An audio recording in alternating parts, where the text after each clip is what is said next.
10 नवंबर 1971 अमेरिकी एयरलाइंस के इतिहास का एक ऐसा दिन जिसकी मिस्ट्री को आज तक अमेरिकी एजेंसी FBI सॉल्व करना तो दूर, उसके बारे में एक जर्रे बराबर जानकारी भी नहीं जुटा पाई। घटना की शुरुआत पोर्टलैंड एयरपोर्ट से हुई। एयरपोर्ट पर सनग्लासेस लगाए एक काले ब्रीफकेस के साथ डैन कूपर नाम का एक आदमी आया और उसने पोर्टलैंड से सिएटल तक का एक टिकट बुक कराया और सीधा जहाज की ओर बढ़ने लगा। उस वक्त अमेरिका में घरेलू उड़ानों में कोई सख्ती नहीं की जाती थी, न ही यात्रियों का सामान चेक किया जाता था और न ही उनकी कोई आइडेंटिटी वेरिफिकेशन की जाती थी। ये नॉर्थ वेस्ट ओरिएंट एयरलाइन का बोइंग 727 था। ये मात्र 45 मिनट में पोर्टलैंड से सिएटल तक पहुंचना था। डैन जहाज की सबसे आखिरी सीट पर बैठ गया। उसने अपने लिए एक ड्रिंक ऑर्डर की और उसने अपने लिए एक सिगरेट भी जला ली। 70 तक फ्लाइट में स्मोकिंग करना अलाउड था। अब तक सब कुछ नॉर्मल था। ठीक 2:58 पर फ्लाइट ने टेक ऑफ किया। फ्लाइट के टेक ऑफ होते ही डैन कूपर ने अपने पीछे बैठी एक एयर होस्टेज को अपने पास बुलाया और उसे एक चिट्ठी थमा दी। उस चिट्ठी को पढ़ने के बाद उस एयर होस्टेज के पैरों तले जमीन ही खिसक गई, क्योंकि उस चिट्ठी में लिखा था, miss I have a bomb here and I would like you sit by me. मेरे पास बॉम्ब है और मैं चाहता हूँ कि आप मेरे पास बैठ जाओ। जब वो उसके पास बैठ गई तो उसने अपना ब्रीफ केस खोला जिसमें एक बॉम्ब रखा हुआ था। बॉम्ब को देखते ही वह समझ गई कि प्लेन हाईजैक हो चुका है। डैन ने उस एयर होस्टेज के सामने 3 डिमांड रखी। पहली, उसे 5 बजे से पहले 2 लाख कैश डॉलर चाहिए। दूसरी, उसे 2 पैरासूट के पेयर्स चाहिए थे। तीसरी, उसे सिएटल के एयरपोर्ट पर एक रिफ्यूलिंग ट्रक चाहिए था। डैन कूपर के अलावा इस प्लेन में 35 यात्री और थे जिन्हें प्लेन में पीछे होने वाले इस वाक़ये का जरा भी अंदाजा नहीं था। वो एयर होस्टेज सारी मांगों को लेकर पायलट के पास गई।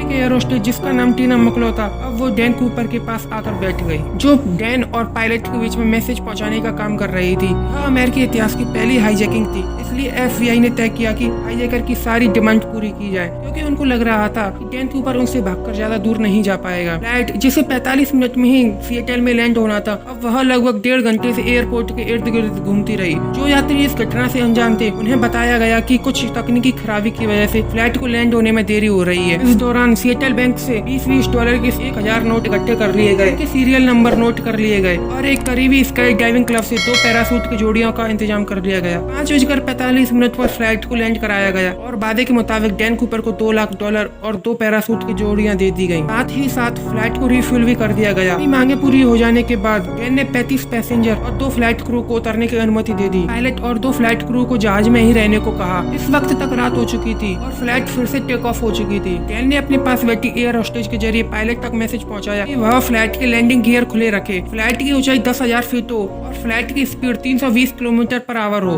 और जहाज को सीधा मैक्सिको सिटी ले जाया जाए। पायलट ने डैन की सारी मांगे पूरी कर दी, लेकिन फ्लाइट को फ्यूल की वजह से सीधा मैक्सिको ले जाना पॉसिबल नहीं था। इसलिए पायलट ने डैन को रिफ्यूलिंग के लिए 2 ऑप्शन दिए, पहला रीनो या फिर फिनिक्स। डैन रीनो पर राजी हो गया। दूसरी तरफ FBI भी अपना काम कर रही थी। तो फाइटर जेट्स को फ्लाइट के पीछे रवाना किया गया, लेकिन वो इतनी स्लो स्पीड मेंटेन नहीं कर पा रहे थे, इसलिए उन्होंने फ्लाइट के चारों ओर चक्कर लगाना शुरू कर दिया। रात के अंधेरे के वक्त जहाज रीनो की ओर जा रहा था। इतने में डैन ने एयर होस्टेज को कॉकपिट में जाने को कहा, जहाँ पायलट मौजूद था। जब वो कॉकपिट का दरवाजा बंद करने लगी तो उसने आखिरी बार डैन को देखा, जो कि अपने कमर पर कुछ बांध रहा था। इसके बाद जहाज की सीढ़ियाँ खुली और डैन ने वहाँ से छलांग लगा दी। इसके बाद जो हुआ उसे 50 सालों से डिस्कस किया जा रहा है। 3 घंटे के बाद जब जहाज ने रीनो एयरपोर्ट पर लैंड हुआ, पूरे जहाज को अच्छी तरह चेक किया गया, लेकिन जहाज में कूपर नहीं था और न ही बम मिल सका। जहाज में बल्कि इस घटना के बाद कभी भी कूपर नहीं मिल सका और न ही उसके बारे में कोई जानकारी मिल सकी। डैन कूपर को किसी ने प्लेन से कूदते वक्त नहीं देखा था, लेकिन सीढ़ियाँ खुली रह जाने की वजह से माना जा रहा था कि डैन ने सिएटल और रीनो के बीच में ही कहीं छलांग लगाई है। FBI ने जहाज पर सबूत तलाश करना शुरू कर दिया। बदकिस्मती से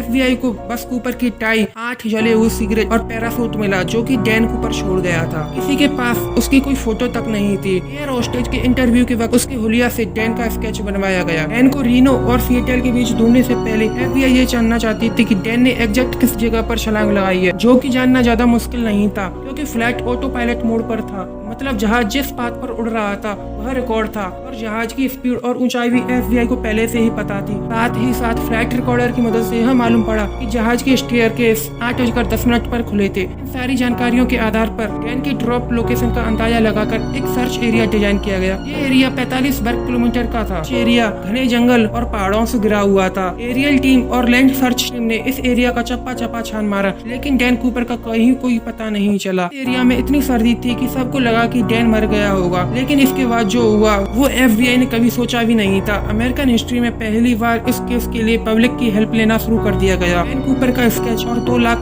के सीरियल नंबर अखबारों में छपवाए गए और डैन कूपर के बारे में कोई भी जानकारी देने पर इनाम देने का वादा किया गया, लेकिन उन सीरियल नंबर का एक भी नोट द्वारा नहीं देखा गया। डैन कूपर जैसे दिखने वाले लोगों से पूछताछ की गई, लेकिन कोई ज्यादा खास जानकारी नहीं मिली। लोगों का कहना है कि कूपर एक ट्रेंड कमांडो था, क्योंकि वो जिस पैराशूट को लेकर कूदा था उसे सिर्फ ट्रेंड लोग ही इस्तेमाल कर सकते थे। लोगों का मानना है कि डैन कूपर एक टाइम ट्रेवलर था। में क्या सोचते हो कमेंट करके जरूर बताना, और अगर आप चैनल पे नए हो तो सब्सक्राइब जरूर कर लेना, लाइक करना बिल्कुल भी मत भूलना।